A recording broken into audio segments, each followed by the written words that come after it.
Welcome everybody. My name is Gavin Bamford, Chair of History Hub Ulster. Welcome to this talk on the 1941 German air raids with particular attention to Duncairn and Dock Wards.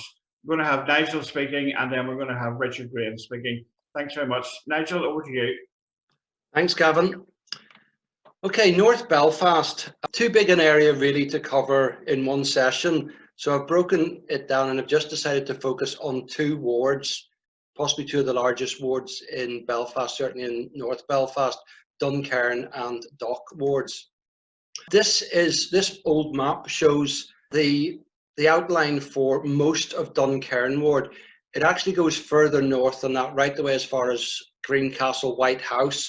So it's an absolutely massive area, and it was particularly badly hit during the German air raids. 200 people from this ward died during the German air raids, including 7 people who are not recorded on Commonwealth War Graves civilian war dead list. 152 of the fatalities were during or as a result of the air raid on the 15th, 16th April. 99 fatalities were in the Tigers Bay area, which I'll come to later, and 71 in the Greencastle White House area. So they've got two quite large concentrations, one on the outskirts of town, outskirts of Belfast, and one sort of right slap in the middle of Belfast.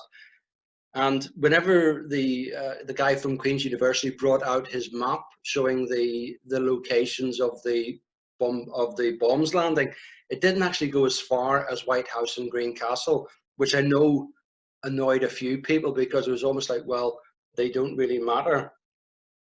Going to come back later on and look in some detail at HOGARTH Street, but I want to highlight a couple of families from Duncairn Ward as they demonstrate the anomalies between sources and the difficulty in trying to identify an absolute figure of the number of fatalities in the German air raids.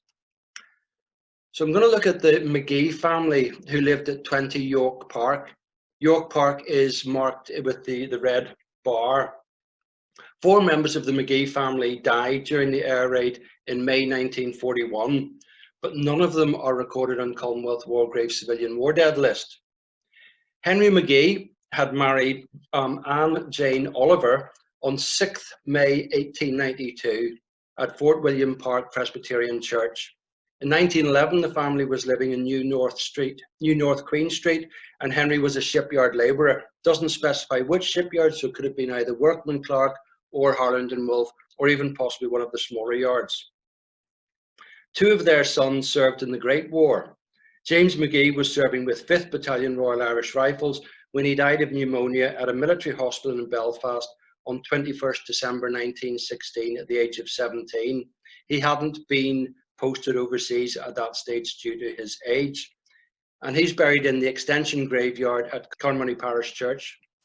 Henry McGee was wounded serving with the 15th Battalion Royal Irish Rifles and was serving with the 2nd Garrison Battalion of the Royal Irish Fusiliers when he was discharged due to war-related sickness on 14th December 1918 with the Silver War Badge. The football ground is obviously Seaview.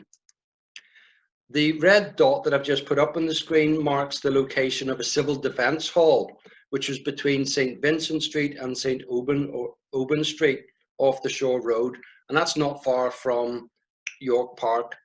The Civil Defence Hall is now a community centre, and there's an extensive mural next to the centre, and I'll come back to that mural shortly. The Civil Defence Authority lists for May 1941 record that the body of Henry McGee Sr. was taken to St George's Mortuary, whilst Anne Jane's body was taken to the mortuary at the Belfast Union Infirmary on the Lisburn Road, and the body of Henry McGee Jr. was taken to the mortuary at the Mater Hospital. An unidentified female found at York Park was recorded as being admitted to the Royal Victoria Hospital with serious injuries, and a later list identified that person as Margaret McGee. Henry and Anne Jane McGee both died on their 49th wedding anniversary.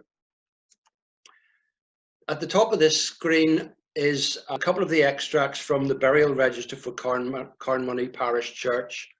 It's over 2 pages, which is a bit awkward, but you can see if you look at the 3rd line down here, buried on the 8th of May, Harry McGee of York Park, and then it gives the location in the graveyard. And then continuing on the next page, the first 3 entries are all burials on the 8th of May, Margaret McGee, Anne Jane McGee, and Henry McGee. So obviously, Margaret McGee, who had been admitted to hospital, died of her injuries, but none of them are recorded in Commonwealth War Graves.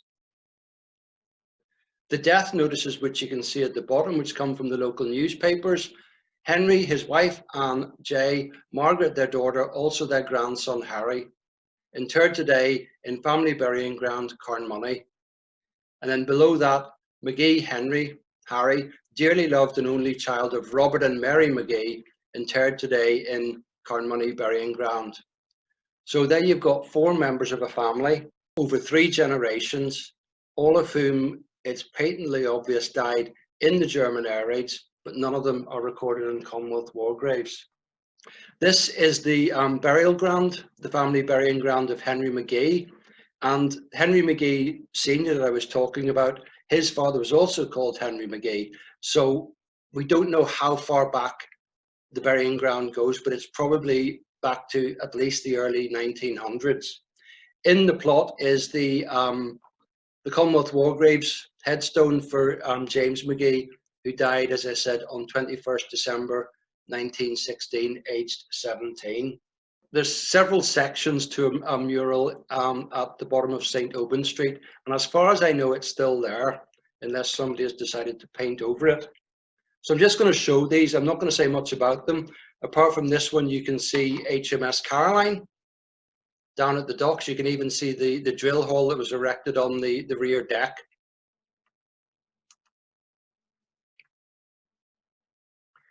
It is, to my mind, one of the better of the murals from the Blitz era, and it's second only, in my opinion, to the one which I'll show you later. So there's one where you can see it's looking down High Street, and you can see the Albert clock smouldering in the distance. There's Gillian Murray having a wee cup of tea.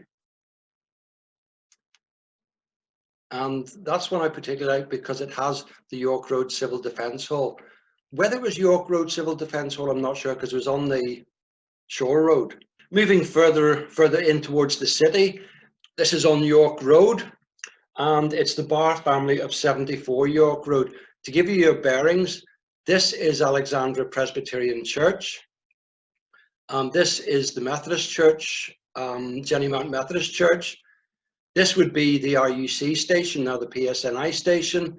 And then just between that, beside the RUC station in 1939, there was a co-op. Then there was a family home. Then there was another wee co-op. 4 members of the BARR family of 74 York Road died during or as a result of the big air raid in April. 3 are recorded on the civilian war dead list, but 1 isn't. James Alexander Barr had married Ginny Barr on 13th July 1903 at First Ballymena Presbyterian Church. James Alexander Barr, his wife Jeannie, and their son William Cathcart Barr are recorded on the civilian war dead list as dying on 16th April at 74 York Road, and all 3 are recorded on the Civil Defence Authorities lists dated 17th April. James Alexander Barr is recorded as being taken to the mortuary at the Union Infirmary, but there's no entry for his death on the Groney online deaths records. William Barr is recorded as being admitted to the Union Infirmary with serious injuries. The Groney record entry records that he died on 16th April, and the civilian war dead list records that he died at York Road. So again, we've got a difference between what's appearing on Commonwealth war graves and what's being recorded in the Civil Defence Authority listings. A Mrs. Barr is recorded as being taken to the mortuary at the Mater Hospital, and the death is recorded on Groney as 16th April. A Jenny Barr is recorded as a fatality on the Belfast Civil Defence Authority lists dated 17th April, which is probably a replication of the earlier entry, but with the addition of her forename. But that could quite easily be identified as 2 different people. Indeed, when I was looking on Ancestry at some of the family trees, I came across several family trees relating to this family. and one of them records a Jane Young Barr, born in 1904, to James and Jenny as a Blitz fatality. However, some of those family trees also included the offspring from two different families in the Ballymena area where a James Barr was the father, which shows that you can't always rely on those family trees. You have to treat them with a certain degree of skepticism and cross-check. Because when I looked at the birth registers they had, they had Adam Barr as being the son of James Alexander Barr and Jeannie. But when I looked at the actual birth registration, it turns out that the maiden name was something totally different. So in putting together the family tree, the person putting it together has merged two families, which doesn't exactly help when you're trying to do research. So we don't know whether Jenny is a separate fatality or whether it's a replication for James Alexander Barr's wife. Personally, I think it's a replication. A death notice in the Belfast Telegraph on 19th April recorded that James Alexander, Jeannie, and Elizabeth, so you can see James Alexander Barr, his wife Jeannie, and daughter Elizabeth of 74 York Road, were to be buried in Connornew Cemetery. Elizabeth, or Bessie Barr, is not recorded on the civilian war dead list, but her name is recorded on the headstone in the graveyard. Another death notice below that says, result of enemy action, William C. Barr, eldest son of James and Jenny, funeral to Connornew Cemetery on tomorrow the 23rd. Commonwealth War Graves Commission records that he died on the 16th. So if he died on the 16th, as did his parents and his sister, why was he not buried at the same time? Also, you've got the factor that the CDA lists record that he was admitted to hospital with serious injuries. So it's my conclusion that he died of his injuries at the Royal Victoria Hospital in the days following the air raid, but not on the 16th of April. And that's again where you can get slight differences. I just can't see how, if all four members of this family died on the same day, why three of them would be buried on one day and another person buried a couple of days later. To me, it just doesn't make sense. The only explanation is that he died at a later date, and it's possible that when the records for Commonwealth War Graves were being collated, they saw that there were four members of the Barr family died, and they made the assumption that they'd all died on the same date. This is the gravestone in Connornew Cemetery for the Barr family, and as you can see, James A. Barr, his wife Ginny. So again, there's variant spellings of her name. Sometimes it's Jenny, Jennie, sometimes it's Ginny, Jinny, and sometimes Ginny, Jinnie. Their son William and daughter Bessie. And it says killed by enemy action in Belfast, 15th April 1941, which is a different date again. When you've got an air raid that goes over the midnight hour, so it started on the 15th and ended on the 16th, it's very difficult to know who died on the 16th and who died on the 15th. Commonwealth War Graves tends to make a standard that anyone who died over that night, they record them as 16th, but it's not a consistent rule. This is undoubtedly my favourite Blitz mural. This is on the gable end of a house at Hogarth Street.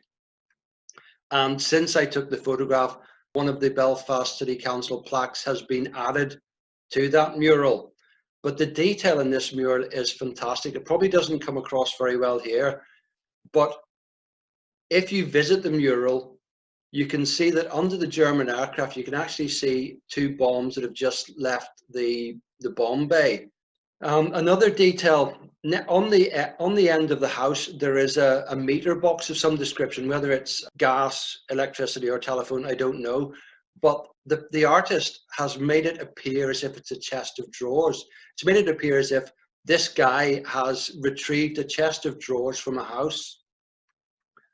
And you've got this classic, well-known image of a woman playing an old organ that had been taken out of a street.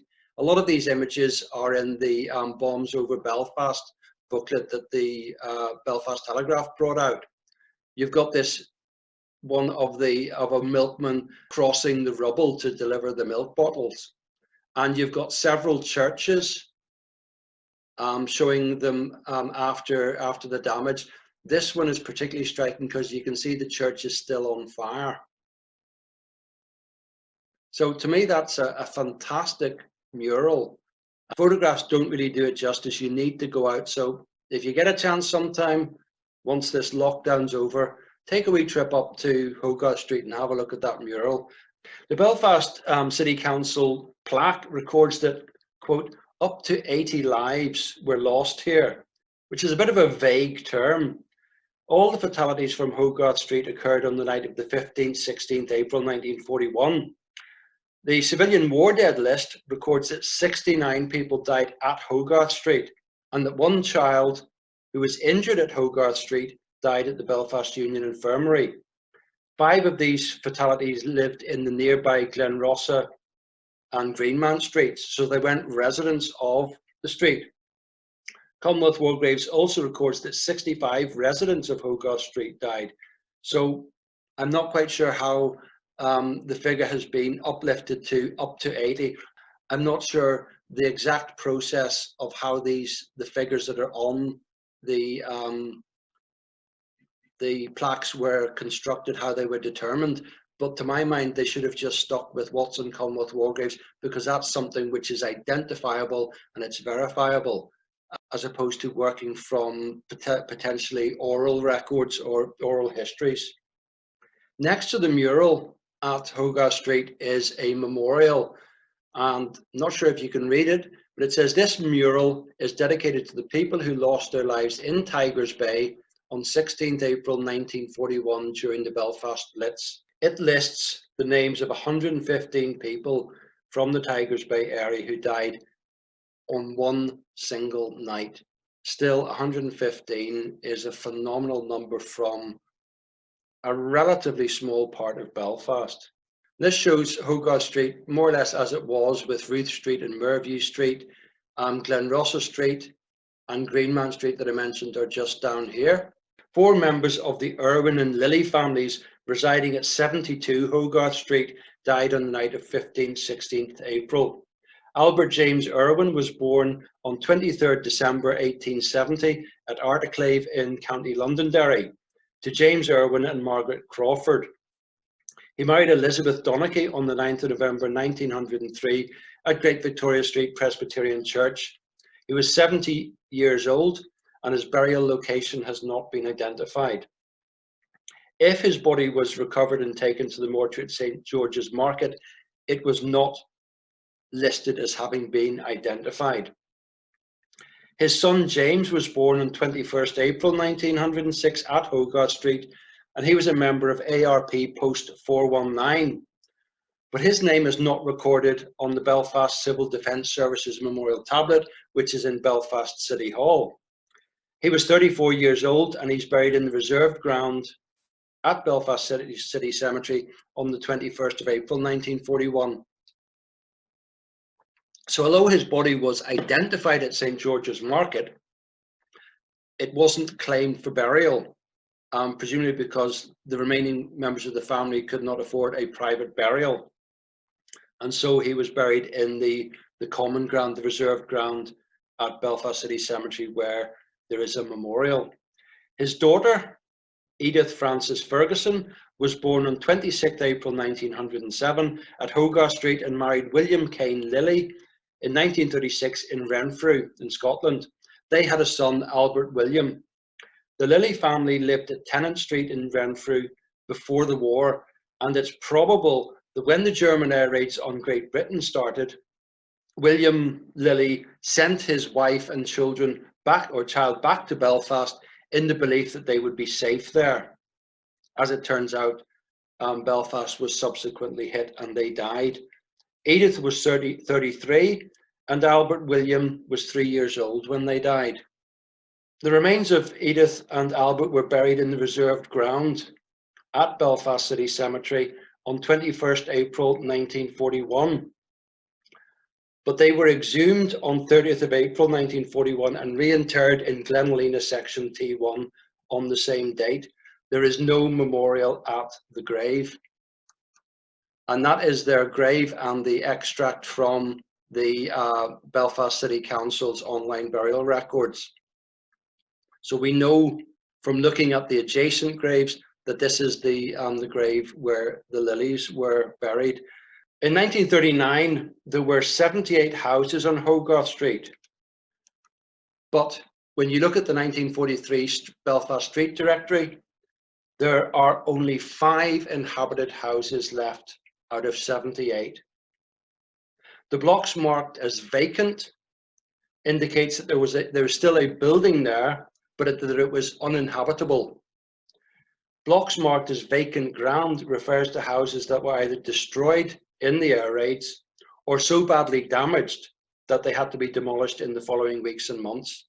But 78 houses down to 5 inhabitable houses in the space of a night. The 3 circled blocks on this map are 3 churches on Duncairn Gardens which were destroyed.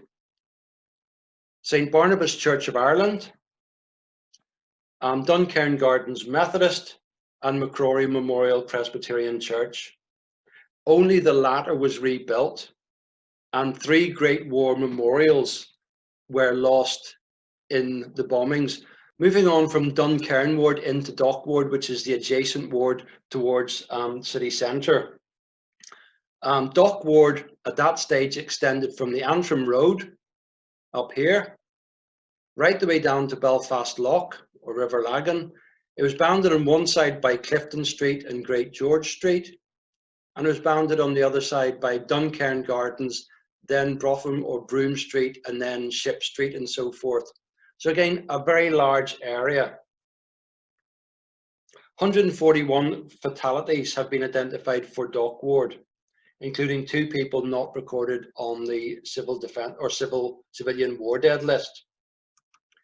Moving tighter in, this area that I've marked in red equates roughly to the Cityside Retail Park area.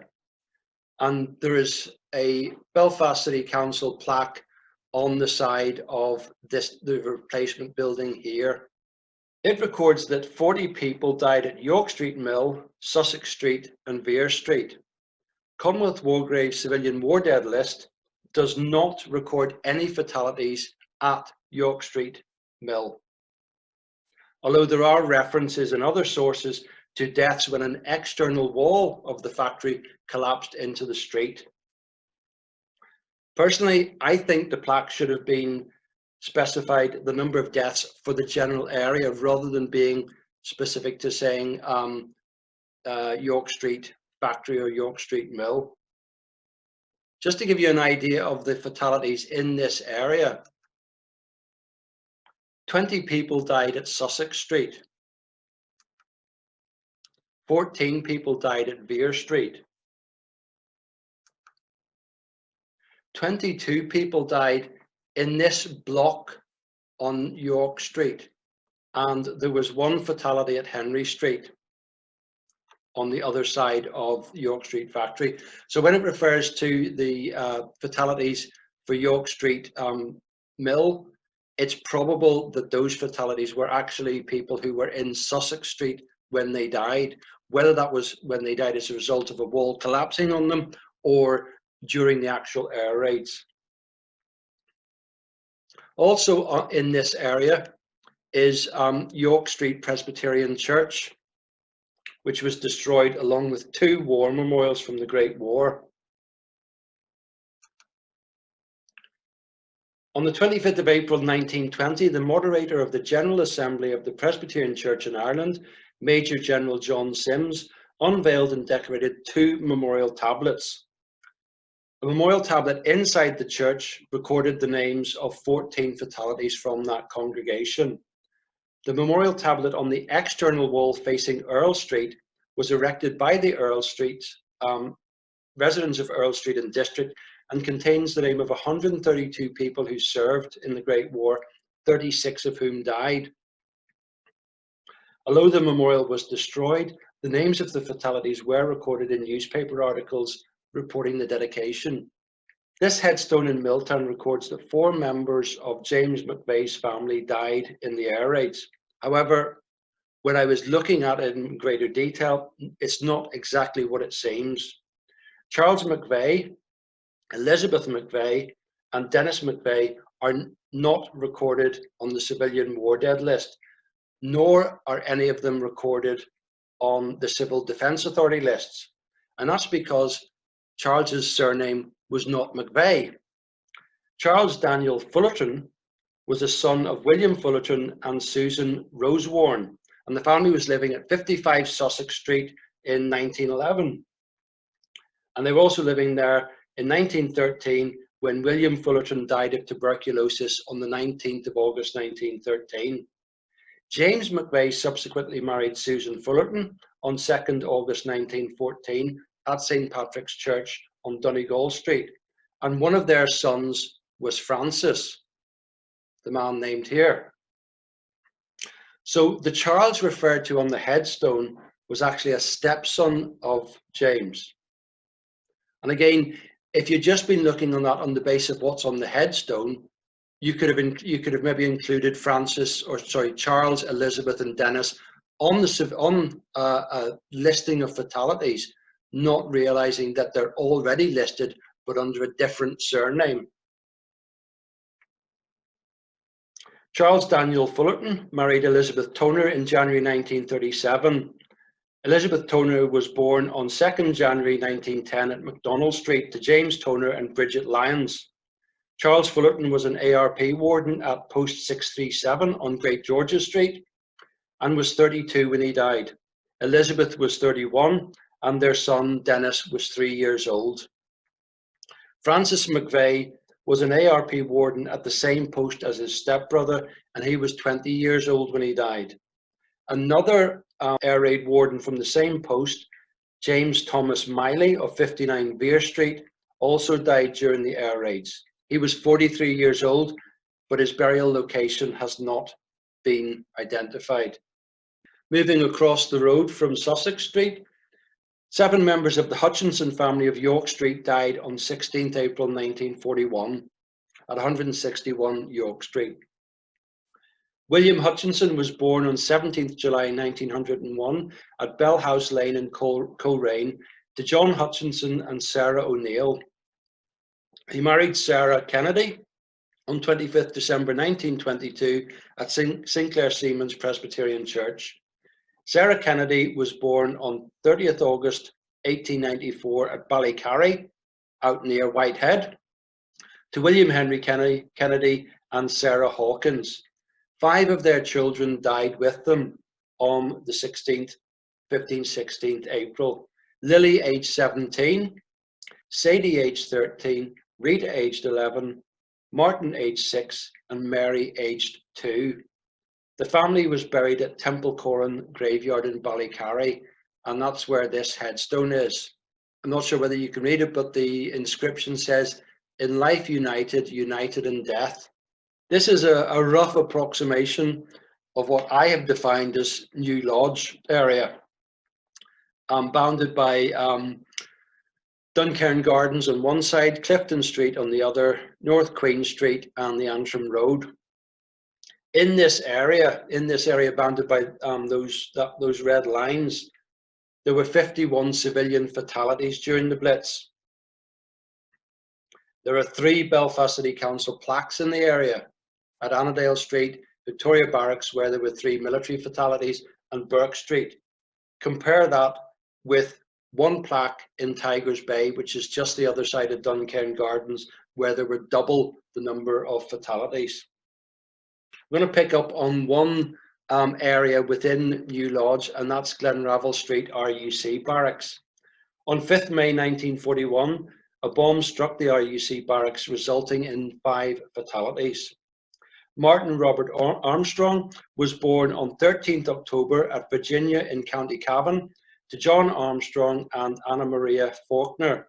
He was 24 years old when he died, and I have not as yet identified his burial location.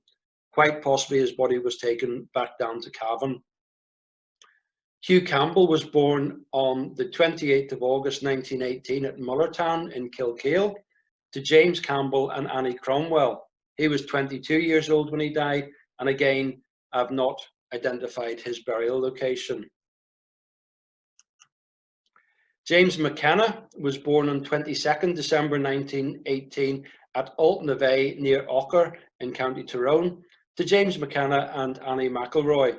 He was 22 years old when he died, and he's buried in the graveyard at St. Macartan's Roman Catholic Church near Clocker. William James Lemon was born around 1921 in Monaghan to Thomas James Lemon and Isabella Neely, and they were living at Blarras Road in Lisburn when their son died at the age of 20. He's buried in the Blarras Old Graveyard. And the final case for my part of this presentation is Robert Reid. He was born on 3rd September 1918 at Springwell Street in Ballymena to William John Reid and Margaret Dunbar. He had joined the Royal Ulster Constabulary in August 1939 and was injured at the RUC barracks and died at the Mater Hospital further up the Crumlin Road. He was buried in Ballymena New Cemetery on the 7th of May 1941. For over 75 years, the plot only contained the Commonwealth War Graves headstone for Private Alexander Dunbar Reid, who had died of pulmonary tuberculosis at the Forster Green Hospital in Belfast on 12th November 1918, aged 19. In 2018, this headstone, which reflects and is based on a Commonwealth War Graves shape, was erected to commemorate the death of Constable Reid. And that is where I'm going to bring my part of the talk to an end.